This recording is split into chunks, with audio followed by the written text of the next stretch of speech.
Shishimaru ने खो दिया कॉन्फिडेंस। टिंग टिंग। ये अब मेरी बारी है, मुझे दो, लाओ मुझे दो। मेरी बारी है, शिशिमारू। मैं तो चीटिंग कर रहा हूँ, मेरी बारी है, मुझे दो। तुम लोग चिल्ला क्यों रहे हो? आराम से बात नहीं कर सकते क्या? हाँ भले भाई। क्या हुआ? खुशबू आ रही है। ऐसा क्या? लगता है मम्मी और नाश्ते में पनीर टिक्का बनाने वाली है। भले भाई, अभी पनीर टिक्का से खुशबू आई है? बिल्कुल नहीं।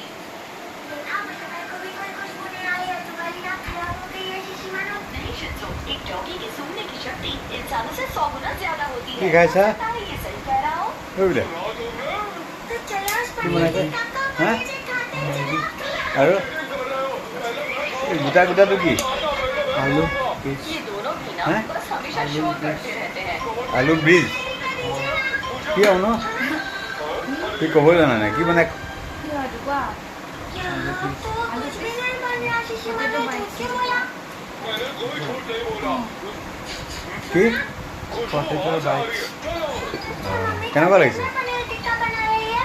কেনেকুৱা লাগিছে ভাল টেষ্টি নে पनीर टिक्का हाँ अरे কোনে বনালে কোনে বনাইছে আয়ে बाय क्या हुआ शिज़ो? Oh no, ये क्या? चलता हुआ कपड़ा।